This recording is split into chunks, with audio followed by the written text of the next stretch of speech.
graduation ceremony this evening for the Queensland Conservatorium, Griffith University.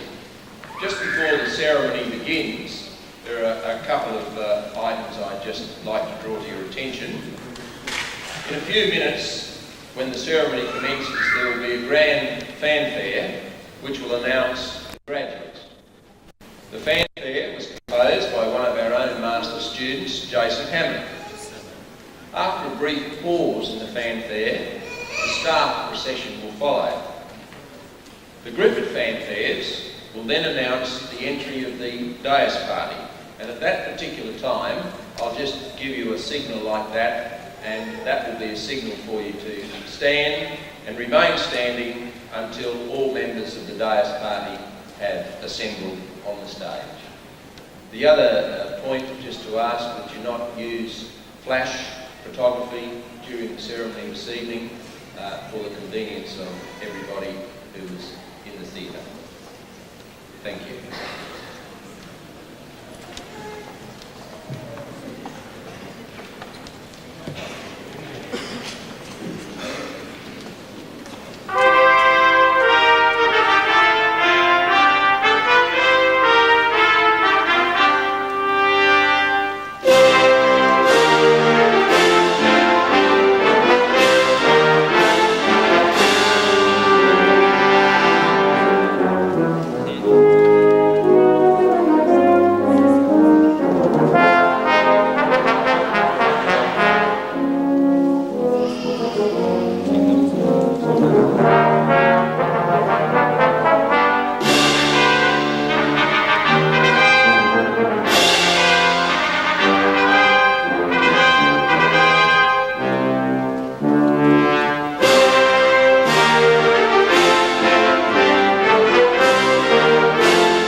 fellow members of Griffith University Council, former Deputy Chancellor Ms. Patience Toms, Vice Chancellor of Griffith University Professor Roy Webb, members of the Advisory Council of the Conservatorium, Professor Simone de Haan, Provost and Director of the Conservatorium, staff and students of the Conservatorium and of the University, Mr. Arthur Skerr, Doctor of the University, special guest, Ms. Jan Power, ladies and gentlemen. As Chancellor of Griffith University, I am very pleased to welcome all of our guests this evening and thank them for joining us. The University's graduation ceremonies are an important part of our academic year, and we value the opportunity to formally acknowledge the achievements of our graduates. Their hard work and dedication are very worthy of recognition. On behalf of the Griffith community, I extend congratulations to each one of them. This evening, Ms. Jan Power will deliver the occasional address. Ms. Power is Chairman of the Queensland Performing Arts Trust. I extend a special welcome to her.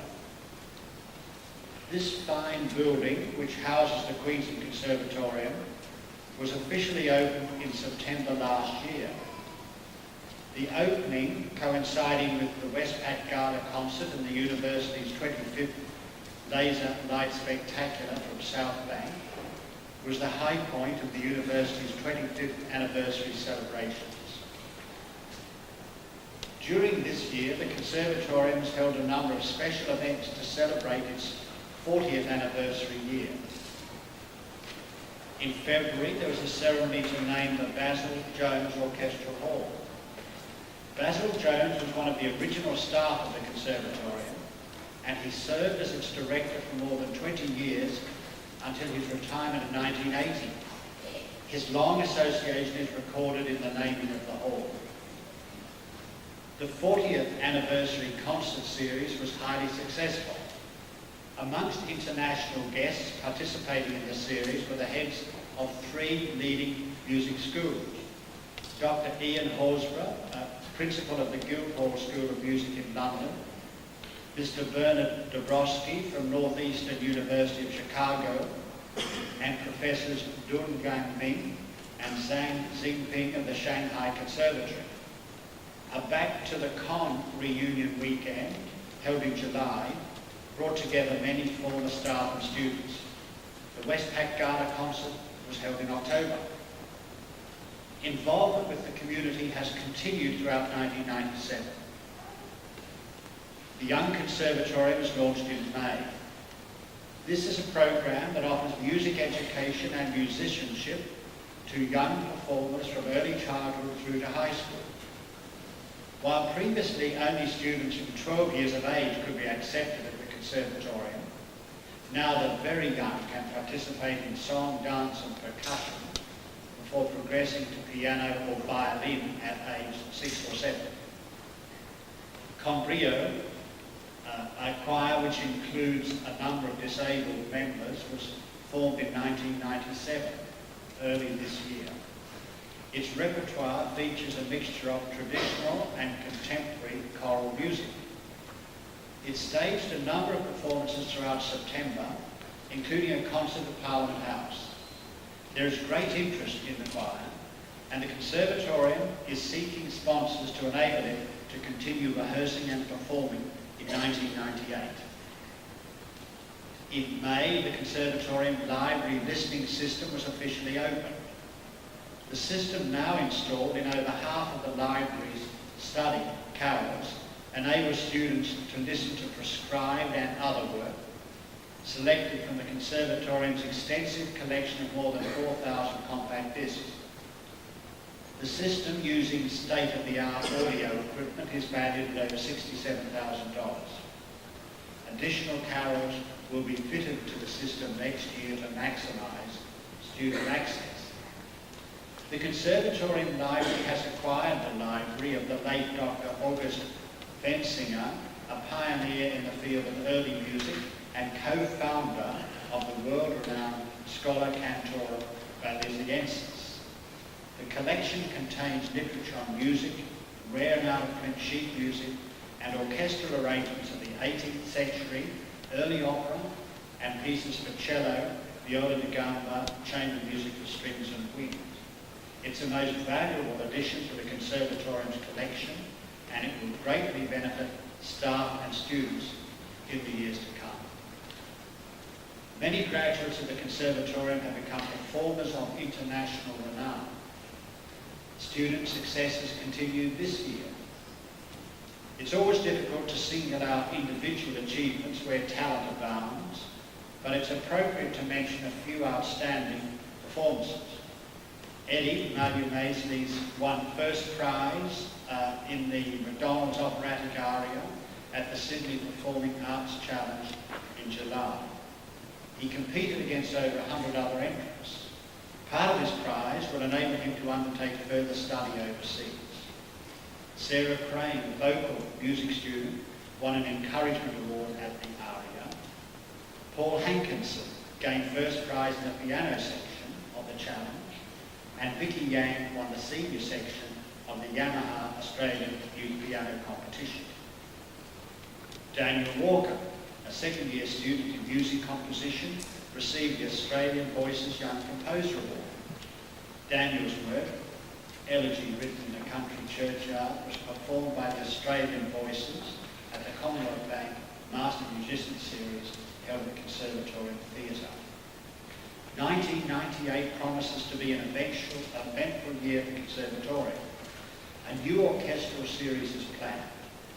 Guest international conductors Nicholas Braithwaite, Isaiah Jackson and Robert Castiles will participate in the series with Richard Mills, the Australian composer-conductor in residence at the Conservatorium.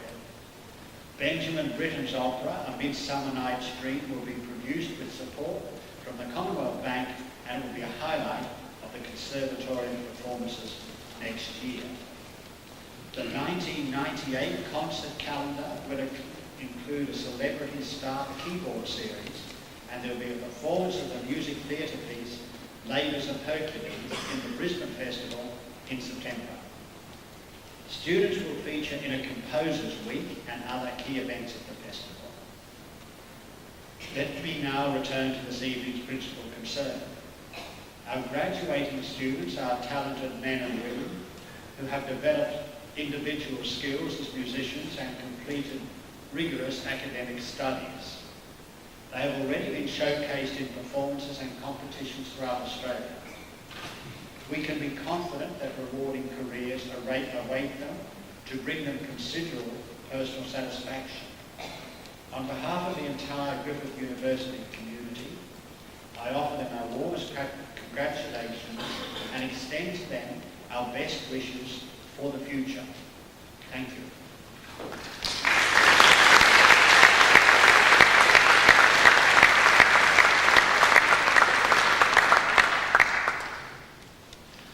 This evening we'll feature two musical interludes within the program.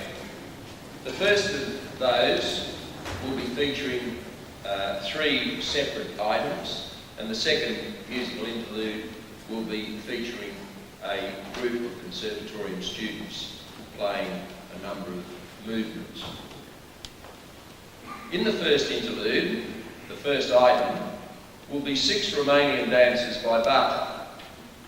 These will be performed by Paul Hankinson, and if you refer to your graduation program, you will note that Paul later this evening will be awarded one of the Griffith University medals. Paul was the winner of 2 national competitions this year, the Sir John Allison City of Sydney $10,000 piano scholarship and the Geelong Advertiser $5,000 music scholarship, as well as many other prizes and competitions which he has competed in and been successful in during the year. He also gave a recital for Musica Viva in his hometown of Grafton. And earlier this year, Paul participated as one of the special piano students in the Australian National Academy's Sonata and Piano program. Ladies and gentlemen, please welcome Paul Hankins.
second item in this interlude will be two vocal pieces featuring Sarah Crane, accompanied by Paul Hankinson.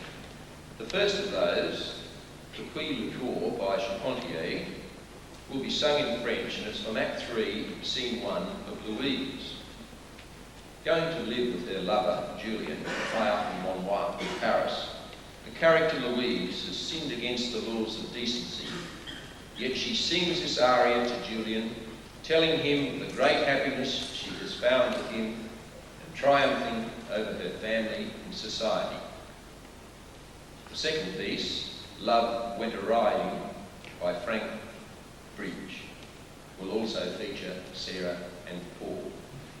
Sarah is the 1997 winner of the Opera Foundation Australia's regional finals of the Metropolitan Opera Auditions, and she also received the German Operatic Award. She was successful in the Lady Galligan Memorial Encouragement Award in the 1997 Covent Garden National Opera Studio Scholarship, as well as an Encouragement Award for the 1997 McDonald's Operatic Aria Awards. Next year in March, Sarah will travel to New York to complete in the US national finals of the Metropolitan Opera Auditions. Please welcome Sarah Crane.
49 by Griffith. It will be performed by David Elton on trumpet.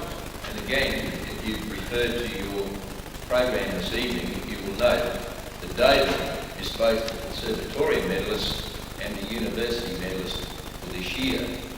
He will be accompanied on the piano by Paul Hankinson. David has performed with the Queensland Philharmonic since July 1995.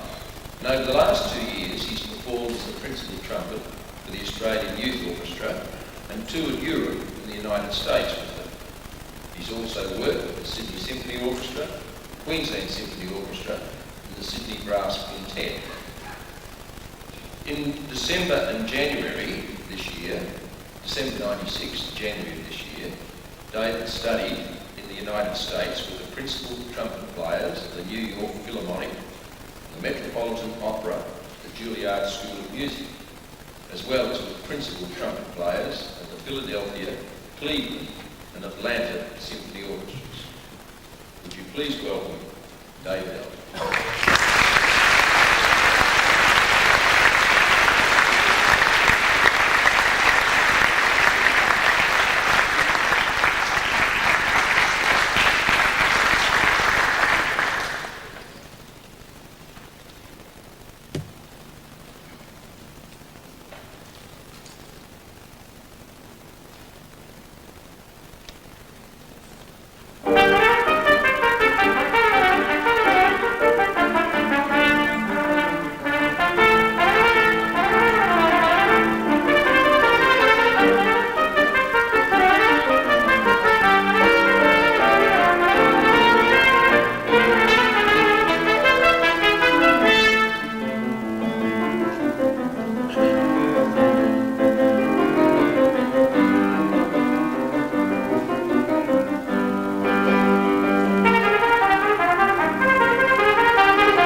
now call on the Provost and Director of the Queensland Conservatorium to present graduates who are to receive their awards at this ceremony.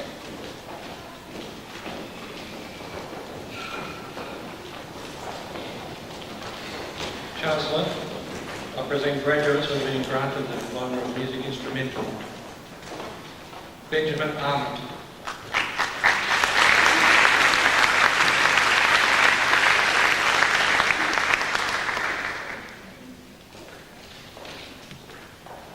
Matthew Carpenter.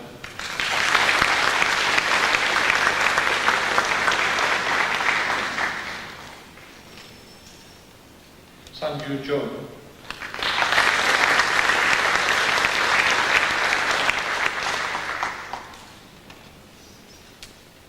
John Colton.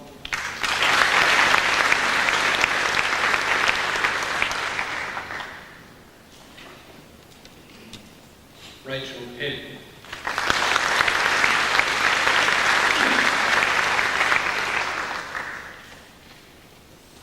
Karen Jefferson.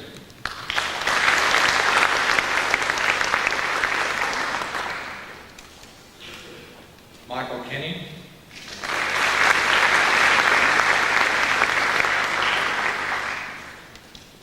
Craig Kickbush.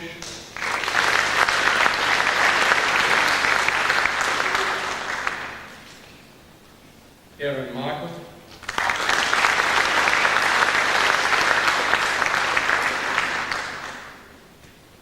Pak Hon Nook.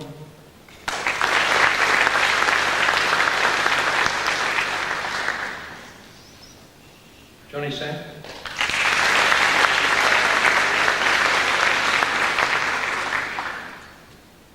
Fiona Tristan.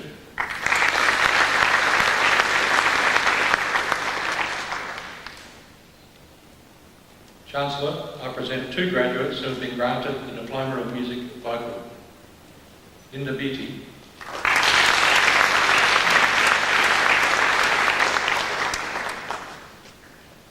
Francis Thompson.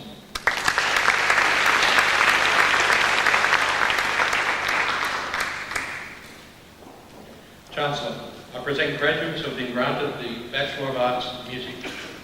Peter Blair.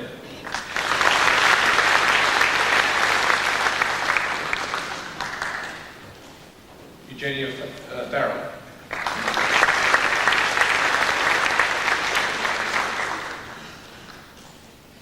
Stuart Goff.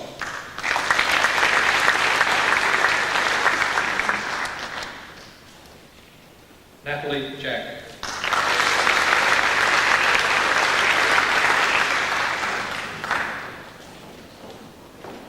Natalie Jacobs.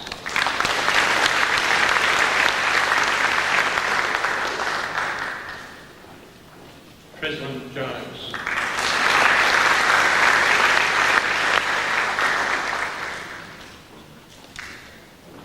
Ita Maxwell.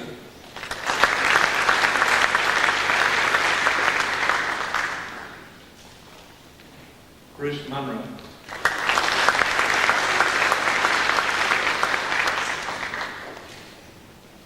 Catherine Reeves.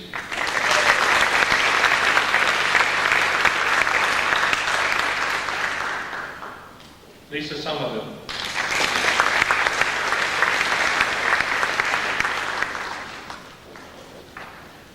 Amanda Townsend.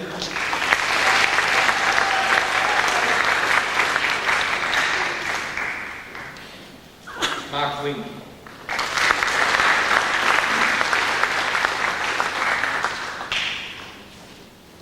Chancellor, I present a graduate who has been granted the Bachelor of Arts in Music with third class honours. Jacqueline Atherton.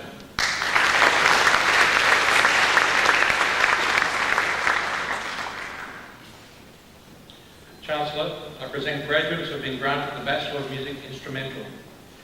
Kim Bossenworth.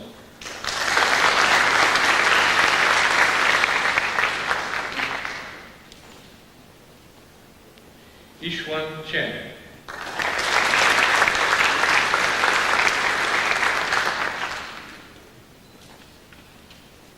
Eugene Cheng.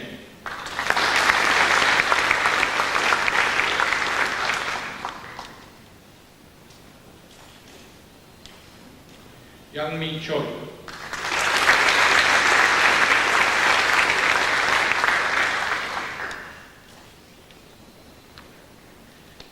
Lee Shin Jo.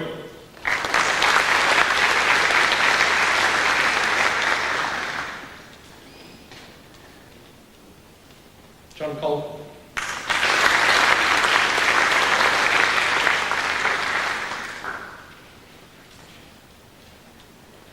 Brett Favell.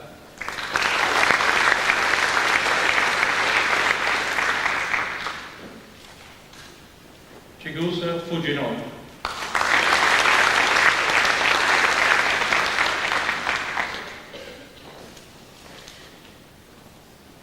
Edita Furman.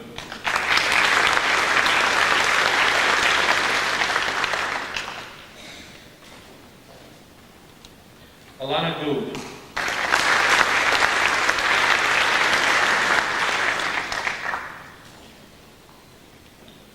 Chet McGregory.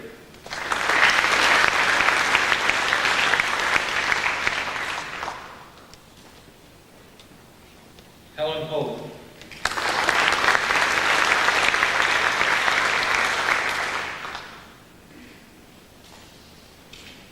Ching Hui Shi.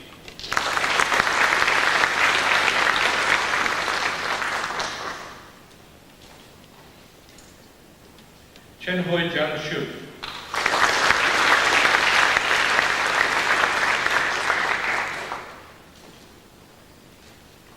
Su Chen Jun.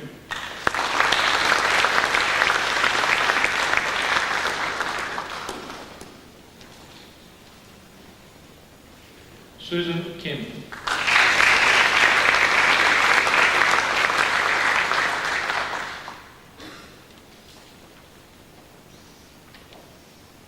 Katie Lee.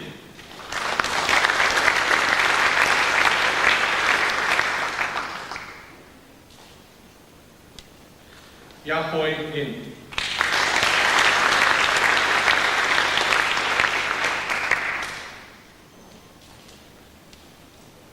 Neil McGregor.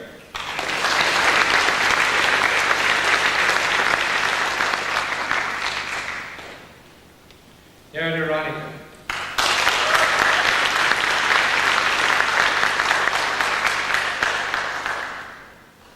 Craig Spink.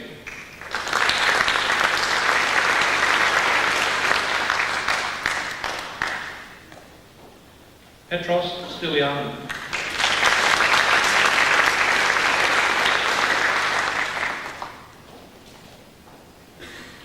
Sarah Turley.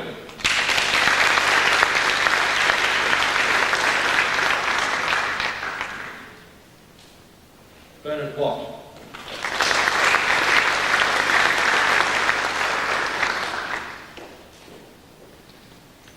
Lyndon Weiss.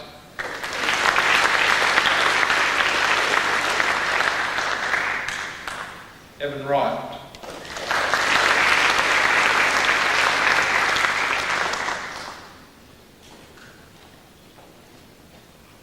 Fan Zhang.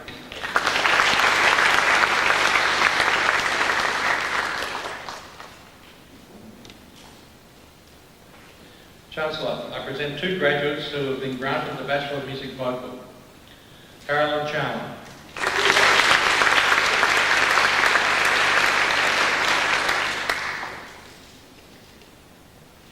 Leon Warnock.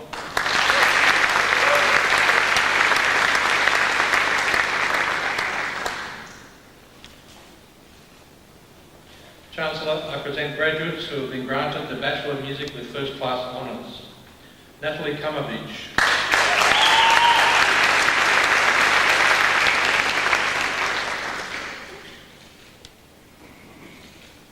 Danielle Logan.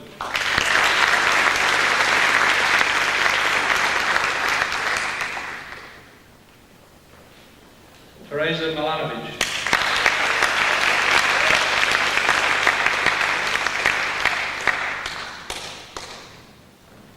Chancellor, I present a graduate who has been granted the Bachelor of Music with Second Class Honours, Division A, Stephen Newcomb.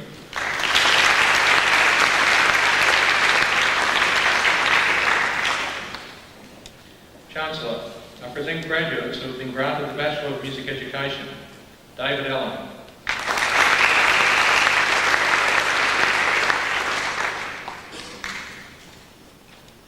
Sarah Driver.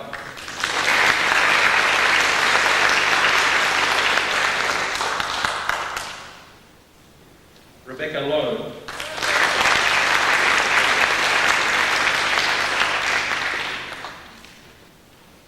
Katrina Sims.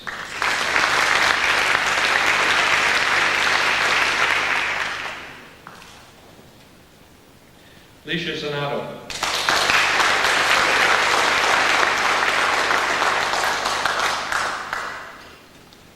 Chancellor, I present two graduates who have been granted the Bachelor of Music Performance with First Class Honours. David Elton.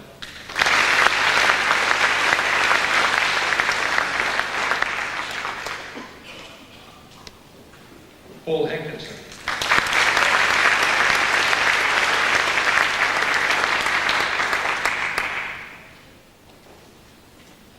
Chancellor, I present graduates who have been granted the Bachelor of Music Performance with Second Class Honours, Division A.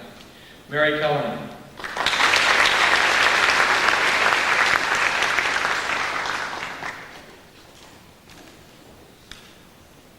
Mark Gayden.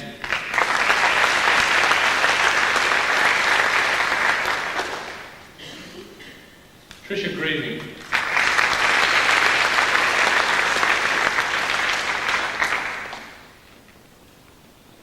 Chancellor, I present two graduates who have been granted the Bachelor of Music Performance with Second Class Honours, Division B.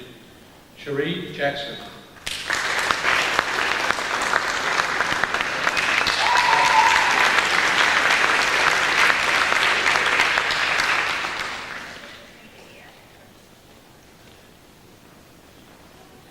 David Pittman.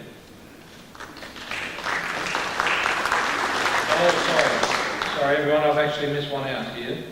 I should just repeat that. Chancellor, I present a graduate who has been granted the Bachelor of Music Performance with Second Class Honours, Division A. David Pittman.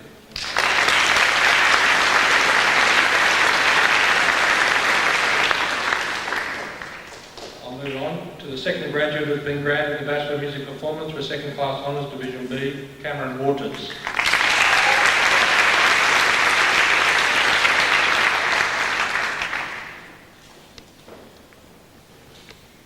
Chancellor, I present graduates who have been granted the Bachelor of Music Sonology. Daniel Clinch.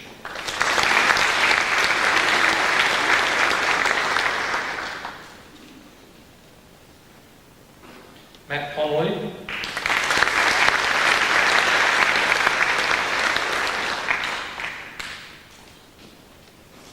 Penny Connolly Cokes.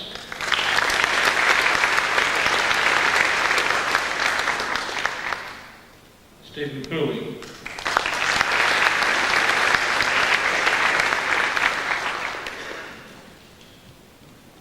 Jonathan Tchaikovsky.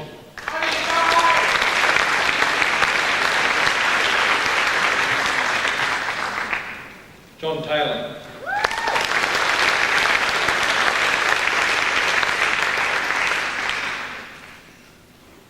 Chancellor, the Queensland Conservatorium Medal for Achievement in the Bachelor's Degree course may be awarded to the graduate with the highest academic achievement in one of the Bachelor's Degree courses offered by the Queensland Conservatorium. Chancellor, it is with pleasure that I present the recipient of the 1997 Queensland Conservatorium Medal, David Charles Elton.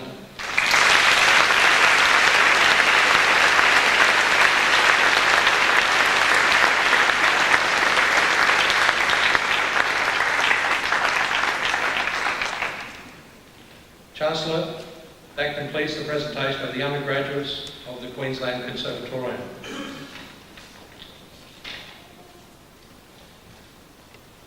The Deputy Director of Postgraduate, Dr. Philip Truman, will present the postgraduate awards.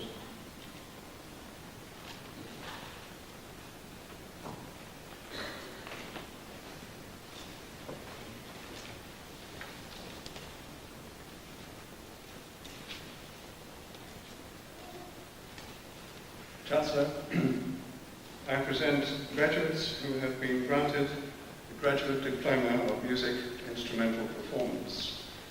Yuko Kisanuki.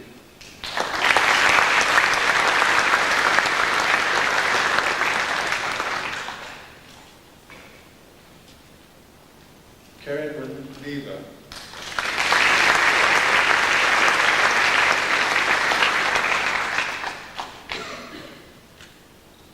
Wei Pan.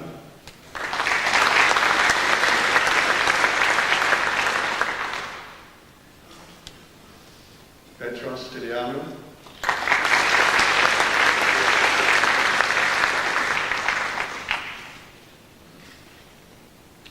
Ayuri Suzuki.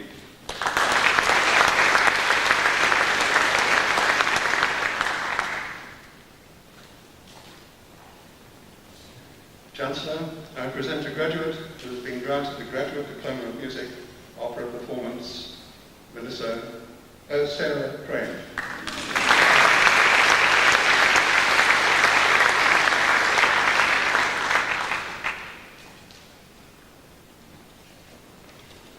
Chancellor, I present graduates who have been granted the Graduate Diploma of Music, Vocal Performance, Melissa Crennan.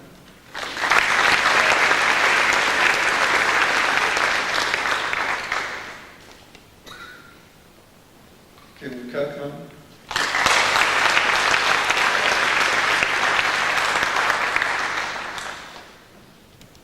Sally McHugh.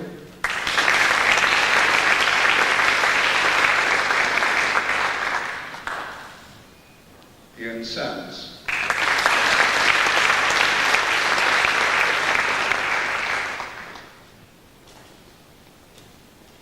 Chancellor, I present a graduate who has been granted the Master of Music Composition Research, Damien Barber.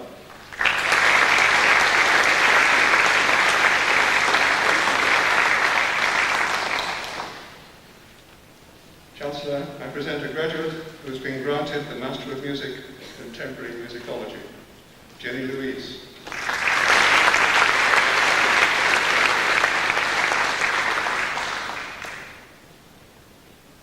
Chancellor, I present a graduate who has been granted the Master of Music Performance, Christine Wang.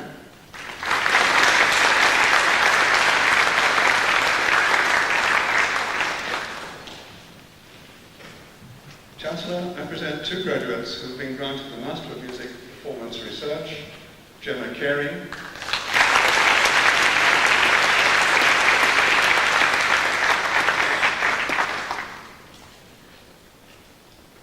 Sally Collier.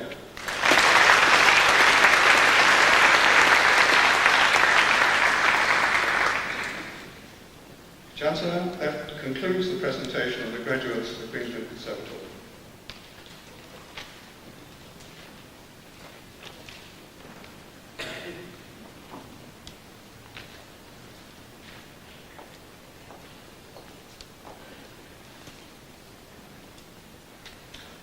Chancellor, the University Medal may be awarded to a graduate who has completed the requirements for both a bachelor's degree of the University and a degree with honours in recognition of academic excellence. Chancellor, I'm pleased to present two graduates of the Queensland Conservatorium who have been granted the 1997 University Medal. David Charles Elton.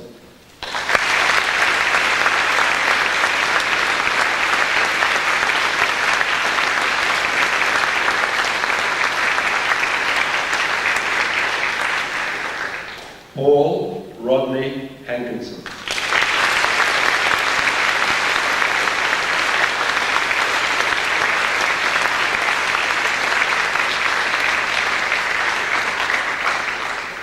Chancellor, that concludes the presentation of the University Medals.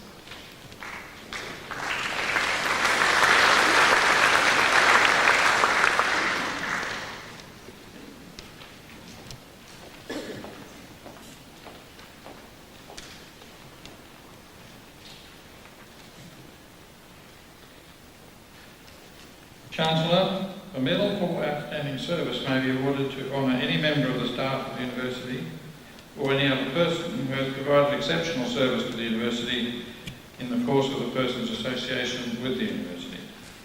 Chancellor of the University is particularly honoured tonight to recognise the invaluable contributions of 3 individuals. Chancellor, I present to you Helen Veronica Huth, who has been awarded the Medal for Outstanding Service.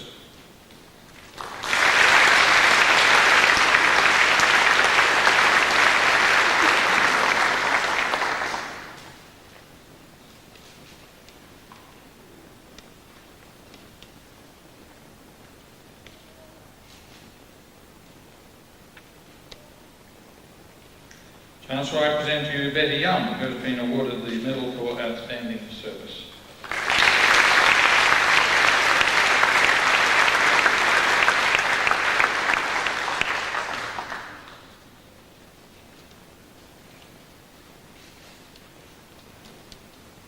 Chancellor, I present to you Rod Innes, who has been awarded the Medal for Outstanding Service.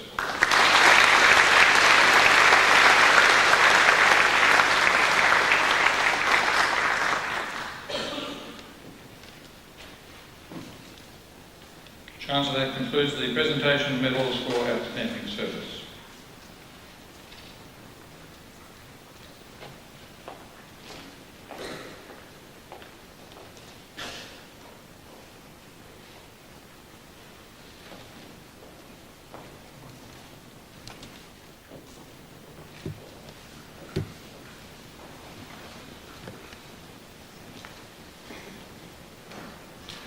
We're now going to enjoy a second musical interlude. It's going to be performed by a sextet of Conservatorium students: Andrew Bishop flute, Anna Starr oboe, Neil McGregor clarinet, Danielle Logan bass clarinet, Mark Gaydon bassoon, and William DeVos French horn. And they will be performing a piece, 2 movements of a piece by Janacek, Mladi, meaning youth.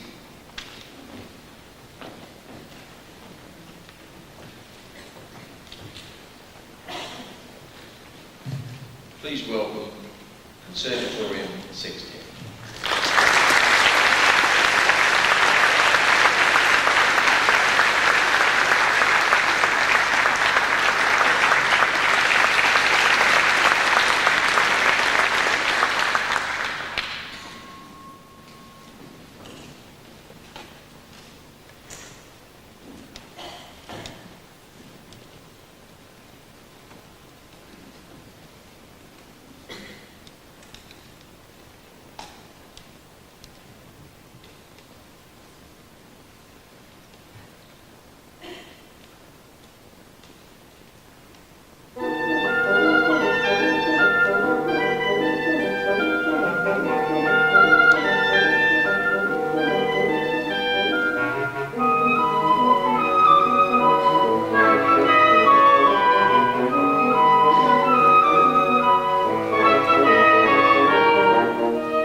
I now call on the Vice-Chancellor to introduce the guest speaker.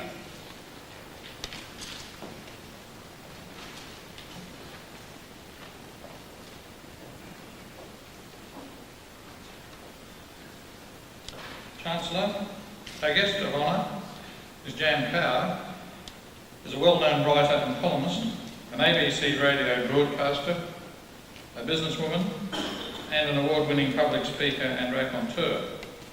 Born in Stanthorpe, Jan Power lived in her early years outside Glen Innes and was educated at Stuart Home School, Brisbane.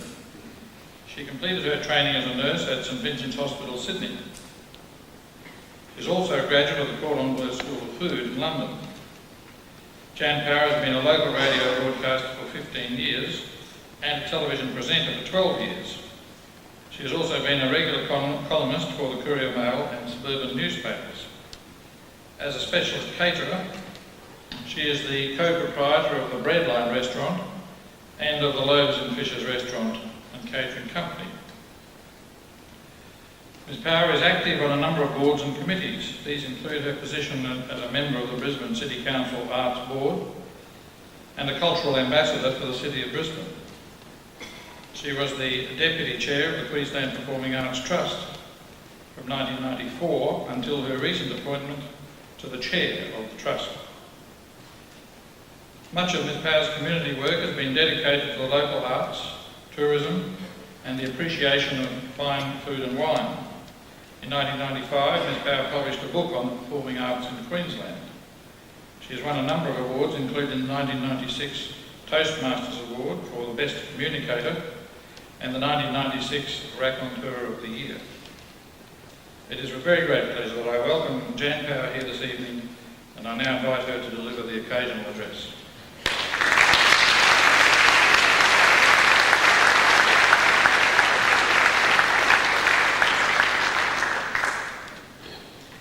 I would like to congratulate you tonight. It's a great milestone in your lives. It's a great milestone in your parents' lives and the people that taught you. When I was asked to do this address, I was asked what kind of title I'd like to give it. And I noticed that I wasn't announced with the title. But many years ago, I thought everybody seems to have a motto or a logo. And I really thought about what mine would be, and that is the title of my address to you tonight. Life is uncertain, eat dessert first.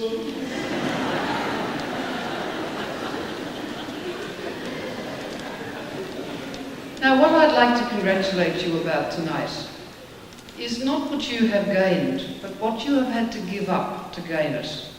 Because that, to me, is the most interesting thing about people. To see the choices that they made to do what they did.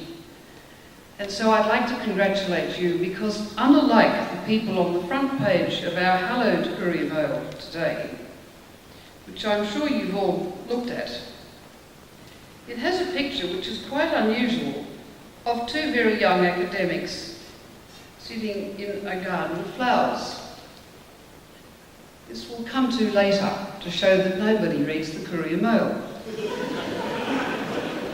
So for those of you who didn't read the Courier Mail today, two of the highest scores in the academic excellence of top-scoring students with their OP1 results. One of them said that he actually didn't like studying and did as little as possible, and feels that hanging from a cliff face is much more an interesting thing. The young lady who also came up in that top one said that her studies were complemented by her roles with the Red Cross, the Rotary and public speaking. My spare time is active and I am devoted to my commitments, said Naomi.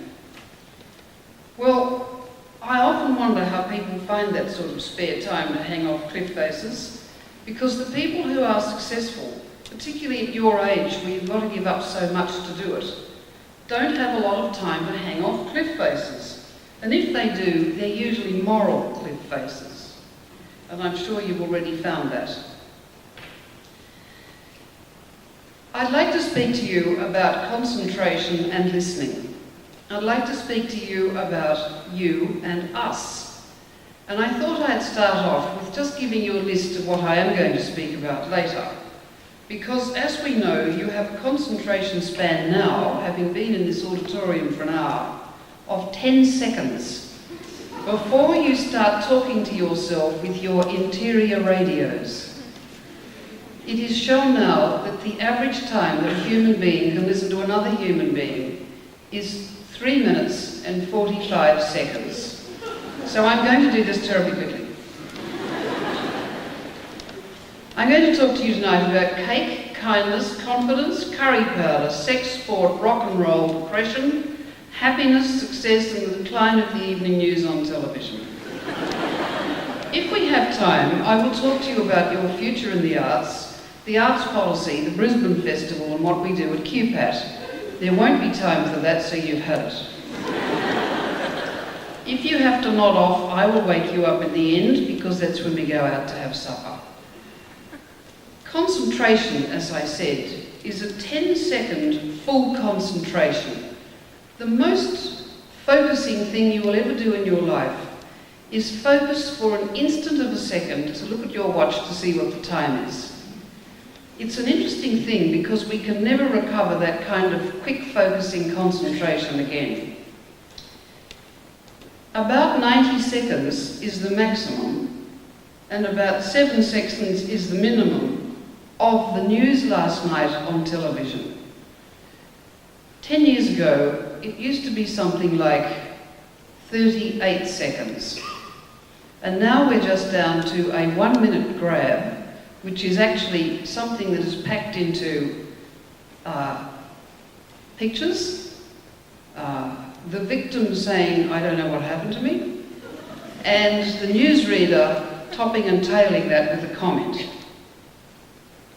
And so that the length of any kind of serious issues to be discussed now are treated in a one-liner. The news broadcasts on television are now being turned off by people of your age who don't even really read the paper either, so that they must get their information hit from elsewhere. The Courier Mail during the week is read by 220,000 people, which is about the population of Toowoomba.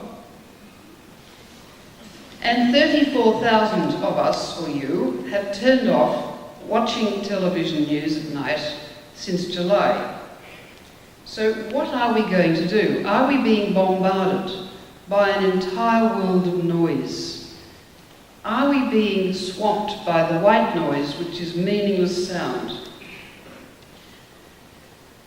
Listening, of course, is a really dying art, as we've now learnt, which is very bad news of you for you who sell it, who actually rely on people to listen to you. So what are we going to do about it? Well, we're going to see what we use instead. We're going to look at what happens when we turn on our little radios in our heads and have these chats with ourselves. Because what we do is have 800 conversations with ourselves every day, and something over 3/4 of them are negative ones. So we're always having these little conversations about, I shouldn't have done it, I didn't do it, they didn't do it. What are we going to do about it? And after a while, we get to the stage where we keep our negatives on file. We have files in our heads. We have a miserable, mean and cranky one, which we pull out the minute anything happens that annoys us. And then we also sort through the old ones, so we can add that in as well, so that we can really make ourselves more miserable and cranky and justify opening the file.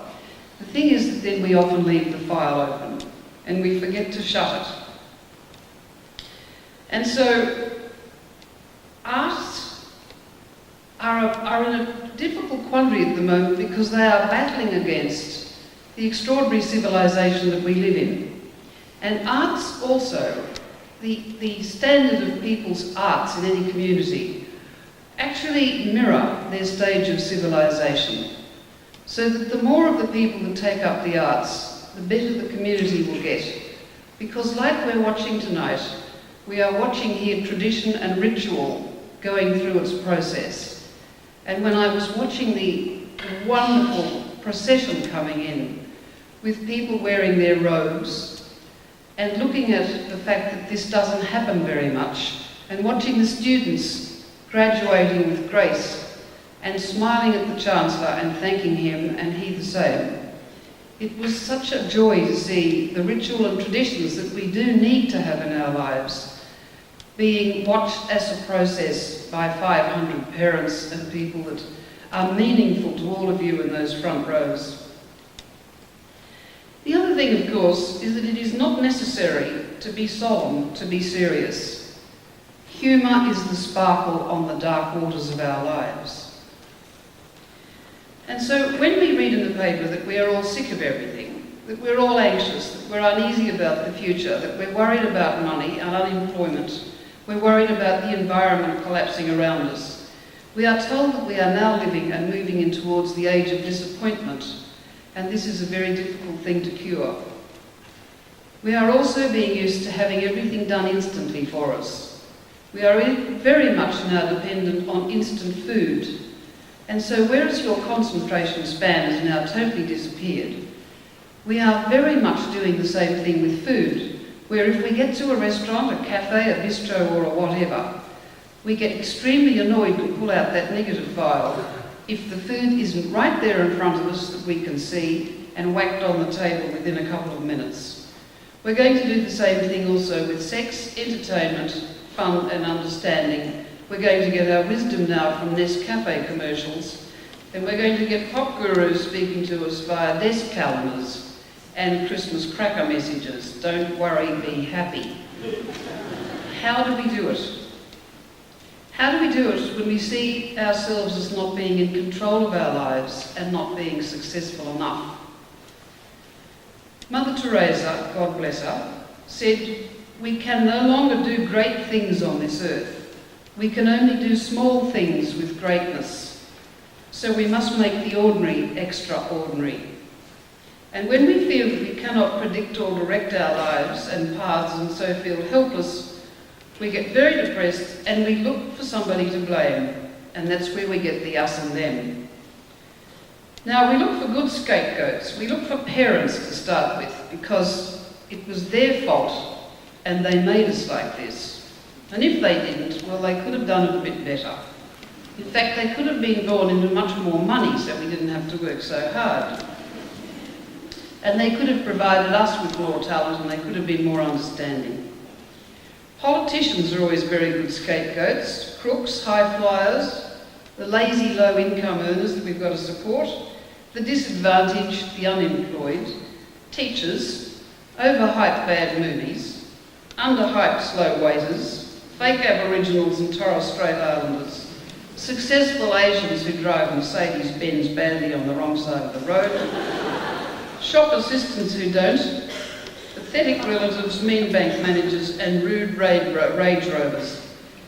And anybody will do to dump on because we are part of a welfare state and we always hope that somebody is going to fix us. Now, I was listening to a program the other day and it was talking about cake. And the culture of cake is a wonderful thing because cake is something that everybody understands in most cultures. And also, it is quite relevant to what we're talking about because cake, a birthday cake, a wedding cake, these sort of cakes mark our passage in lives just as yours is being done tonight. With every celebration there comes a feast. With everything there has to be a sense of worth attached to it. And so I was interested to listen to this person talking about the importance of cake because he said, look at how you make a cake. You have an egg, you have flour, sugar, flavourings, and you have a tin, and you have something to heat it in. But if you put all those ingredients on that table down there with that wonderful mace, you still won't have a cake because somebody has to cook it. Somebody has to put it together. You can have very good ingredients and a bad cook, and you'll get a very bad cake. In the same way that you can have a very bad car and a good driver beating a very bad driver in a very good car. So it's what we do with what we've got that makes us individuals, and we are the ones who will determine that. Cheryl Kernow said some time ago, we do not live in an economy, we live in a culture, we live in a community. And if you look at it, we haven't really changed much as human beings since Freddie Flintstone. We are probably taller, we're probably heavier, we're probably healthier, and we live longer. And in fact, this is another totally irrelevant piece. You out there will be the first ones ever to go to your grave with all your own teeth. We still eat 3 meals a day, we sleep 8 to 10 hours a night, we need green vegetables, we need exercise, we need love and shelter, and we need a sense of worth. And so did Freddie Flintstone, so nothing much has changed.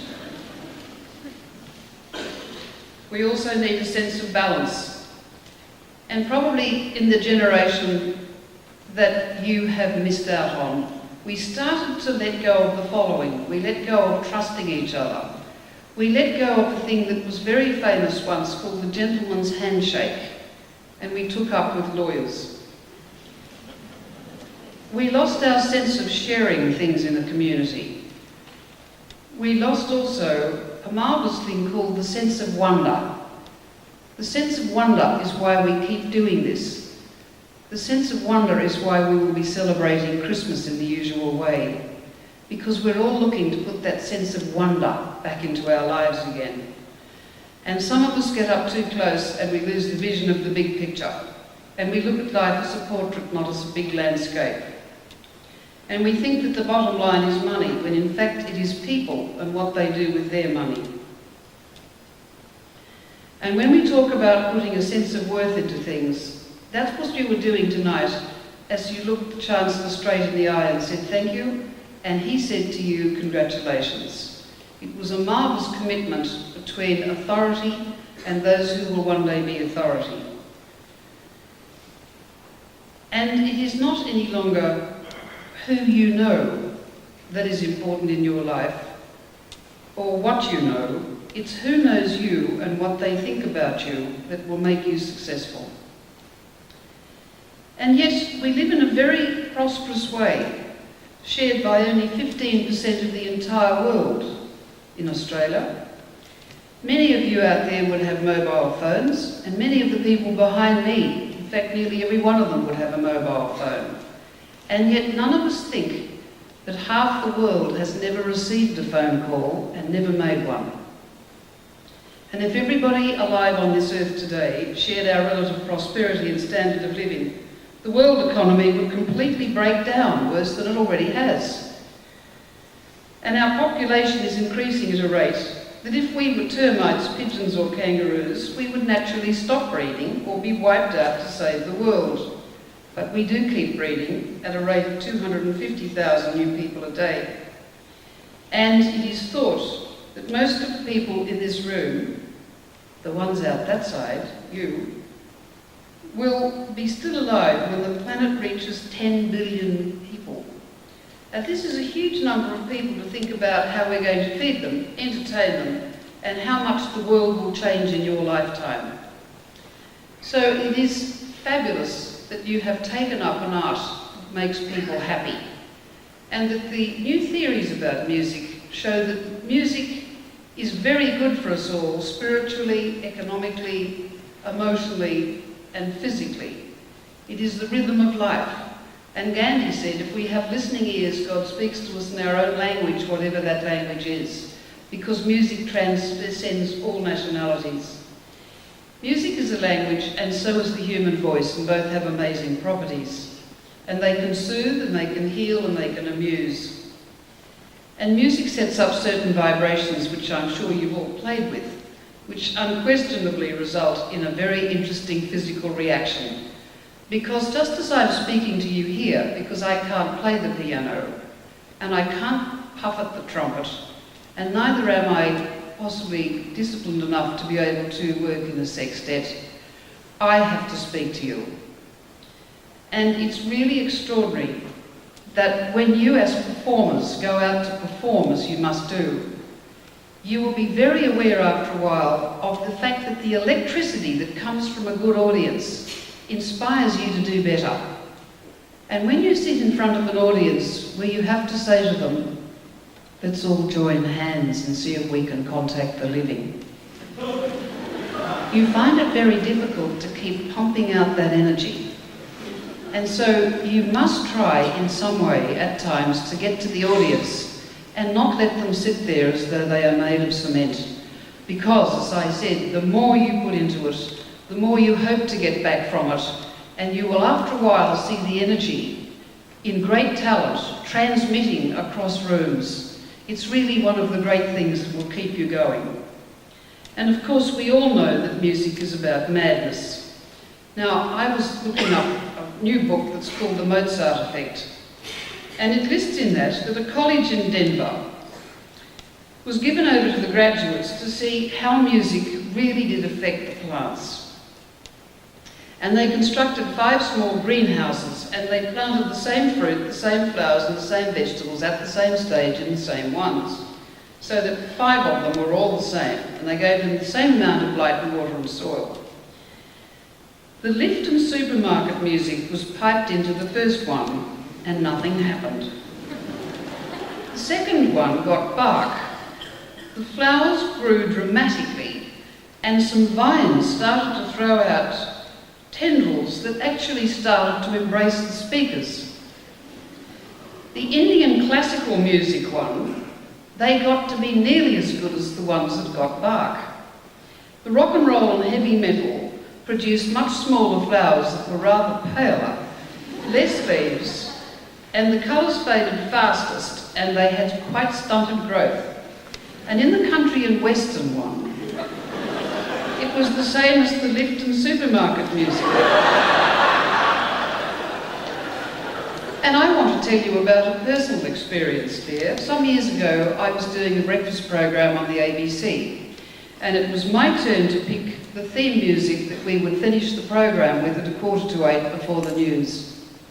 And I had been to see a magnificent film, which was Henry V, and the music was put to that by a man called Simon Rattle. And it was quite amazing sort of music, and I thought it was terrific. And so I put it on, and I started to get these letters from all over Queensland. And they all said the same thing. And they said, when we are out with the cows, and you put on that last part of Henry V, it is an automatic bowel operation. And we would be very pleased if you wouldn't mind taking that off and putting something a little bit more easy to cope with on instead. So, I mean, music has extraordinary powers. The fact that teenagers prefer strident, confused music is to match the state of their rooms. And we all know that if you want to see what state of mind somebody's up to, you see it by the state of their room. I can see some parents nodding at the back. Babies under 4 months, it has been found, after studying 2,000 of them, prefer Mozart's minuets best. But by 6 months they have graduated to quite unusual European folk songs. And after that, they like human voices with words. And this is why a lot of older people prefer the sort of music that was played at the time they were happiest in their lives. And they like things like Frank Sinatra or the Beatles, and maybe one day Madonna. But music certainly has been shown to carve quite interesting tracks in our brains, similar to a way that we record mathematics.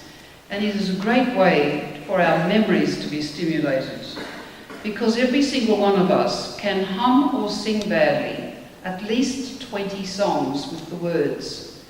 And very few of us can actually come up with more than 3 pieces of prose or poetry. So anything to music seems to be the way to go. Music slows down and equalises our brain waves. It stimulates calm activity or beta and alpha waves in our states of consciousness. It controls our breathing patterns. It can calm or stimulate, and it also lifts our pulses, heart beats and blood pressure. The other thing is that it can stimulate stress hormones, it can change our perception of space and time, and it enhances romance and sexuality, it fosters endurance and it stimulates digestion, and it gives us a great sense of well-being. Music changes our lives, which is what it's done to you already. If I had anything else to say to you, it would be to have confidence in your choice and confidence in what you're going to do. Confidence is very much better for you than money. If you have confidence, money will follow. Don't worry about having a bad hair day or a system crash. Everybody gets that. And when we get stressed out, and when we are being watched as performers, the first thing we must lose, is our sense of self. And that's what we were watching tonight with those marvellous people showing us what they can do. They weren't looking around thinking, God, I'm embarrassed. Everyone thinks I'm a dope. How can they see I didn't get to the dry cleaner in time and I'm wearing these awful shoes? You can see what happens. They just totally lose their sense of self and they do it. They don't dither about, they just do it. When we are stressed out, the first thing we lose is our sense of humour. The second thing is our sense of the common sense. And the third is the sense of priorities. So my advice would be, don't dither. Don't think about it too much. Go with the flow and just do it. Achievers never dither. They do it and then they think about it later. Your body knows what to do, but your intelligent mind often paralyses it. Take risks. Get out of your safety zone. Try and do things you've never done before. Always be the first person to hold out your hand, smile and say, my name is. Because when you get to the age that I'm at, and some of the people behind me, you will often wonder, having already met 3,000 people that afternoon, which one you are. You will find that people always talk to you more often and are happier to see you if you always lurch up, put out your hand, smile at them and say, my name is Bill. You taught me, remember? Invest in yourself. Give yourself the best. This is the subject of my speech tonight. Always give yourself the best cup, the best glass, the best plate, the best that you can afford, and then if there's anything left, give it to the next person you like. We had grandparents who died with all the best things that had never been touched in their cupboards. Don't do that, because you never know what's going to happen to you. Always treat yourself well, and then you will know how to treat somebody else well. If you have a chance, you must travel, because that is a self-investment. Put it down to your tax. One day you will earn enough money to pay tax. And talking about money, you've all made the stupidest choice you ever could, because if you'd gone into sport, your minimum monthly or yearly pay would be $440,000. Actors in Australia have an average wage of $25,000 if they've been at it for a while. Live for now. Put your full attention on what you're doing right now. Stop exploring the past and the future. We do that the way that we always do silly things. We stick our tongue into a bad toothache and see if it still hurts. Don't do that. Live for right now. We approach relationships with the usual filing system negative. This is going to end like all the others, why am I going to bother? Kieran Perkins did a very interesting thing when he started to fail and there was great doubt as to whether he would ever get to the Olympic Games. He said, I realised that I had started to look at the outcome and wasn't looking at my core business, which was putting one arm over the other and swimming along in the water. Greg Norman is a great example of somebody who is thinking about the outcome and not thinking about what he's doing at that particular second. Ignore your demons, turn off the tape, change the tracks, go and play the piano if you're a trumpetist, make a cake, buy a book, go to the coffee, go and do anything else, run, go to the movies. Changing your track puts you into another mood swing. Challenge your self-limitations and never say, I can't. See if you can first. And at the end of every year, drop a bit of baggage and take control of yourself and refuse ever to be seen as a victim and look as though you're in charge of your life. Network. Like the people that are around you. Say thank you, tell them you like them and show them that you do.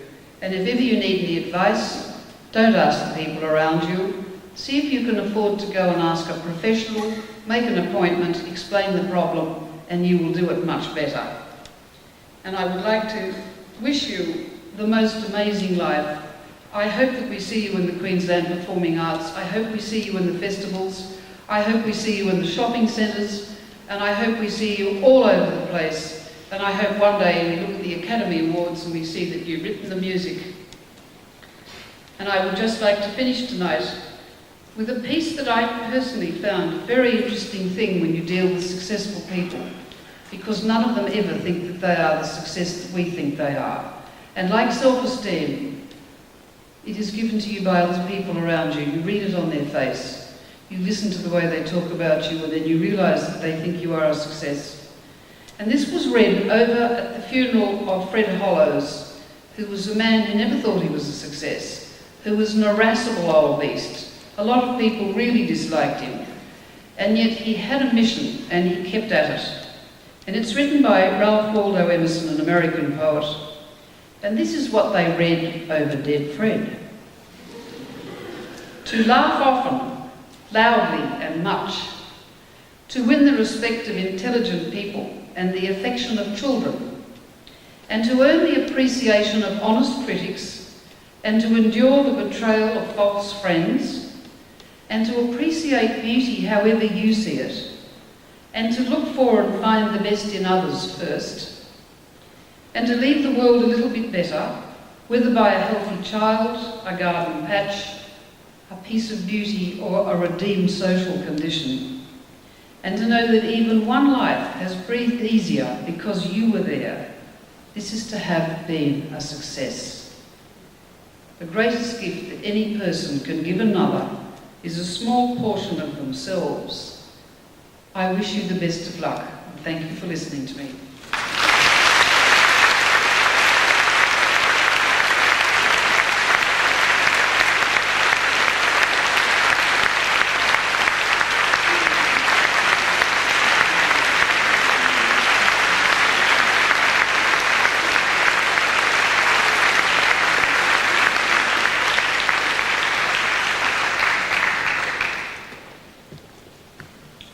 Chancellor, it is a great honour, but a very great challenge to rise to attempt to thank on behalf of all of us here tonight our Speaker for her truly remarkable address. I thought that what I might do is remind ourselves together a few of the extraordinary number of statements and memorable remarks which Jan gave to us tonight. And just to remind a little of the fruitcake you've had, with its rich endowment, here are some of the things I jotted down. Listening is a dying art. Radio's in the head. 3/4 of our conversations with them are negative. The more people that take up the arts, the better the community will get. Humour is the sparkle on the dark water of our lives. We pull out the negative file before every experience. Don't worry, be happy. We must make the ordinary extraordinary. Anybody will do to dump one. Cakes mark the passages in life. Our graduates will be the first generation to go to their graves with their own teeth. Let's all join hands and see if we can contact the living. Confidence is better than money. And finally, by way of thanking Jan for her address, the title of her address, Life is Uncertain, Eat Dessert First. Thank you very much, Jan.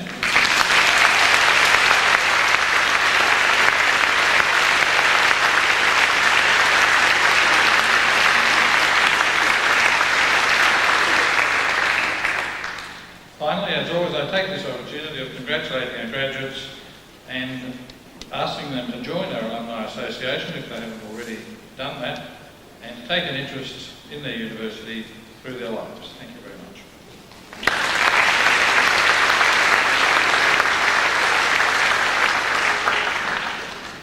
Ladies, gentlemen and graduates, the ceremony is now concluded. When you hear the fanfares begin, I'd ask you all to please rise, remain standing while the dais party, the staff procession and the graduates retire from the theatre. Thank you and good evening.